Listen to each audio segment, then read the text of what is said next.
While hiking in the forest, the woman suddenly sensed something was off. She kept feeling like someone was following her, but when she turned around to check, she didn't notice anything unusual, just the rustling of leaves swaying in the wind. At that moment, her boyfriend's urging voice brought her back to reality, and Ruth quickly caught up with him. She thought it was just her being overly sensitive.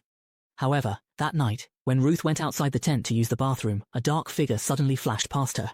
Terrified, she realized it was just a wild deer. But just as she was about to relax her tense nerves, it turned out to be just her boyfriend, Harry. She tried to show her boyfriend the wild deer, but realized that at some point, the deer had disappeared. What made Ruth a bit uncomfortable was that she distinctly felt the deer was staring at her, but her boyfriend thought it was perfectly normal. That's not what they do, is stare. Although this explanation sounded very reasonable, the unease in Ruth's heart continued to grow. It wasn't until after a night's rest that she put the events of the previous night behind her. Not long after, Harry covered Ruth's eyes and led her to a beach. When he opened his hands, Ruth was stunned. The sea before her merged with the horizon, beautiful beyond words, and just as she was lost in the beautiful scenery, her boyfriend suddenly knelt down on one knee behind her. It turned out that this hike was actually part of Harry's planned proposal, but unexpectedly, Ruth's face suddenly turned pale, and then she began to have difficulty breathing, followed by an uncontrollable dizziness. In a daze, Ruth almost fell into the abyss. It turned out that Ruth had a severe panic disorder, and her boyfriend's sudden proposal was completely unexpected for her. After her symptoms eased a bit, she apologized to her disappointed boyfriend and declined the proposal, because 6 years ago when they got together, Ruth had clearly stated that she did not intend to get married. Although she never mentioned the reason, Harry knew why. It was because Ruth's parents' marriage was unhappy. She had a mother who abandoned her and a violent father, but at this moment, Harry was still a bit annoyed.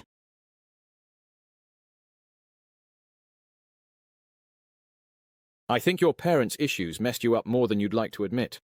Obviously, this remark hit a sore spot for Ruth.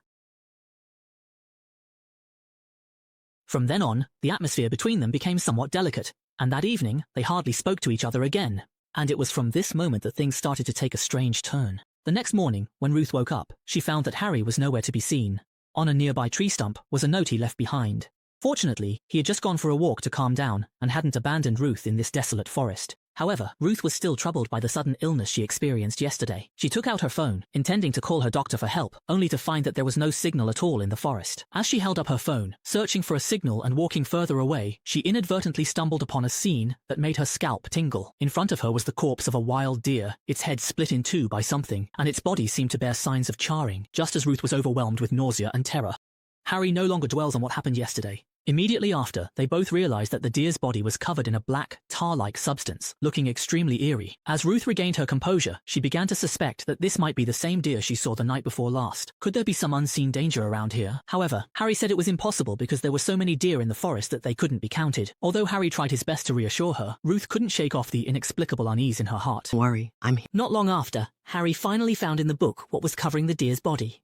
It was a kind of deer fat or skin fiber squeezed. The deer might have died from illness and then became food for other animals. But this didn't completely reassure Ruth, because it also meant there was indeed potential danger around. And Harry immediately assured Ruth that he would keep her safe. Another night passed in Harry's tender affection. At this point, Ruth felt a bit more at ease, but she didn't expect that the truly strange events were just beginning. Early in the morning, Ruth picked up a roll of paper intending to go nearby for convenience, but while admiring the flowers along the way, she suddenly heard a strange sound flowing through the air behind her. She turned around to check, and discovered a dark cave behind her, with a few drops of unidentified blue reflective liquid scattered at the entrance. Driven by an inexplicable impulse, Ruth walked into the cave and found it to be enormous and empty, with a large pool of blue liquid in the center. Curious, Ruth bent down to examine it, but suddenly felt as if a pair of eyes were staring at her from behind. After a long time without Ruth returning, Harry sensed something was amiss and quickly got up to search for her. Fortunately, it wasn't long before he spotted Ruth's silhouette. Strangely, Ruth was standing there motionless, yet Harry didn't notice anything unusual about it. Unexpectedly, Ruth appeared very calm, as if nothing had happened in the cave earlier. At this moment, Harry seemed to finally sense that something was off, but he couldn't discern anything unusual from Ruth's face. The two of them went straight back to the campsite, but during the subsequent hike, Ruth, who was walking behind, kept staring at Harry with a blank expression, and every time Harry turned his head, Ruth would immediately switch to a smiling expression. In this strange manner, the two of them walked from dawn until dusk. When Harry woke up in the middle of the night in the tent, he suddenly realized that Ruth was not by his side. He hurriedly grabbed a lantern to search for her, but the next second, he was almost scared out of his wits. He saw Ruth with a terrified face, holding a sharp knife, fearfully saying that she had just heard the sound of an animal. Only then did Harry breathe a sigh of relief, and he reached out to take the knife from Ruth's hand. The two of them returned to the tent one after the other, but Ruth, lying beside him, didn't close her eyes at all. She just stared with terrified eyes from dusk till dawn. When Harry was packing up the tent, she remained motionless with her back turned, showing no expression on her face, exuding an extremely eerie aura. But after a few minutes, she got up naturally, as if nothing had happened. The words made Harry overjoyed. But then Ruth made a request, hoping he could propose again, pretending it was the first time. Without a second thought, Harry went with Ruth to the seaside where he had proposed that day, took out the ring, and knelt down. This time, Ruth said yes without hesitation, perhaps because she had been waiting for this moment for a long time. But just as Harry was putting the ring on her finger, he felt a surge of happiness and excitement, knowing this was the beginning of their new life together. Wang. Ruth took this opportunity to take Harry's life, and then she ran frantically through the forest, as if fleeing for her life. After a long time, he felt sharp pains in his abdomen. The tension combined with the intense exertion nearly exhausted him, and soon he was spinning and fainted. It is unknown how much time had passed when another hiking couple discovered Ruth lying on the ground and picked up his phone intending to call the police, but found there was still no signal. Helpless, the couple decided to take care of Ruth temporarily. They tried everything to get her to say something, but Ruth refused to speak, just as they were discussing how to report to the police as soon as possible. They didn't expect that Ruth behind them would suddenly pull out a dagger, playing with it with a strange expression. This scene terrified the couple. Then a man's voice sounded from behind them. The person who came was Harry. Ruth clearly saw him fall and become a bloody mess. In a panic, she turned and ran, but the man, unaware of the situation, stepped forward to stop her, only to see a sharp blade inexplicably standing on Harry's finger. Thanks for finding her. The next second, the man's head was split in two, and he fell to the ground. The woman was so frightened that she collapsed on the ground, unable to move, while Harry threatened Ruth into the air. Ruth stood up trembling, but the next second, Harry broke his promise and pierced the woman's head, then immediately questioned Ruth.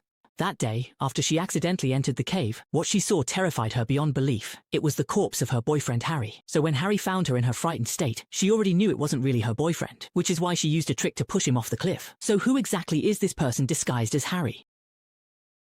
The man, frustrated, revealed the truth.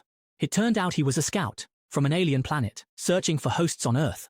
Initially, he took over a wild deer, and then he set his sights on Harry. Since the truth was already exposed, he decided to eliminate Ruth as well, but he couldn't bring himself to use the blade on his finger. After several attempts, he realized that perhaps he had fallen in love with Ruth, not as Harry the host, but as his true self. This discovery startled him, and Ruth took advantage of his confusion to make a run for it. However, how could an ordinary person compete with an alien? In no time, she was caught. Ruth swung a stick and slashed fake Harry's face, but the wounds healed instantly. Fake Harry didn't mind and kept expressing his love for Ruth. It turned out that when she chose Harry as her host, she experienced all of Harry's memories, thoughts, feelings, and emotions. As a parasite, she carried everything that was Harry. So at this moment, his love for Ruth was no different from Harry's, but Ruth couldn't accept this absurd situation at all. Harry took Ruth to a deserted beach, and with a casual gesture, a giant bird egg appeared. It was a spacecraft to his planet, and he decided to take Ruth back to his planet with him.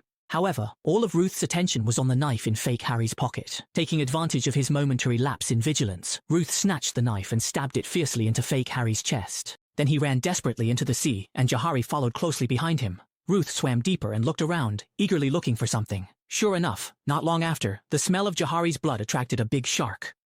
Worked. She swam back to the shore with all her might, and despite staggering, she managed to find the last campsite in the vast forest. B took out the food from the bag to replenish himself. Finally, after a short rest and meal, he regained his strength. Now, as long as he can walk out of this forest, Ruth can finally escape this nightmare. But suddenly, Ruth's panic attack struck again, and just as she felt a wave of suffocation, a long tentacle reached out from behind her. Immediately, he seemed to lose his mind and involuntarily stepped back, and the owner of the tentacle turned out to be Jahari. The shark's attack didn't really harm him because he had the ability to self-heal, while Ruth could only shed a line of tears, powerless to fight back. When he woke up again, he found himself inside a cave, his entire body enveloped in a blue liquid, completely unable to move. A long tentacle, like an umbilical cord, connected him to Jahari's body. Clearly, Jahari was absorbing all of Ruth's memories. Jahari had such a bold idea, and as he spoke, his face transformed into Ruth's likeness. Ruth could only struggle powerlessly, cocooned once more, while at that moment, her pain also spread within Jahari's body. Plans to survive in this world in Ruth's place. Seeing that Ruth was about to meet the same fate as her boyfriend, she suddenly thought of a solution. Because you can't control it. Immediately, he began to recall all the things that made him unbearably painful. How his mother abandoned him, and how his father drank excessively and used violence against him. Waves of pain surged in Ruth's heart, and the fake Ruth felt the same pain as if it were copied. Finally, as Ruth was on the verge of a panic attack, the fake Ruth couldn't bear it and hurried to find the suppressing medication, but the medicine container was empty. Meanwhile, Ruth took advantage of this gap to desperately break free from the constraints on her body. Step by step, she approached the fake Ruth. Without hesitation, Ruth picked up a stone nearby and frantically smashed it down on her head. Not knowing how long he had been running, he finally stumbled upon the entrance he came from and escaped into the car he shared with Harry. As the vehicle's engine started, Ruth finally escaped from this nightmare-like journey. But just when everyone thought it was truly over, the music in the car suddenly paused. You really think that you can run?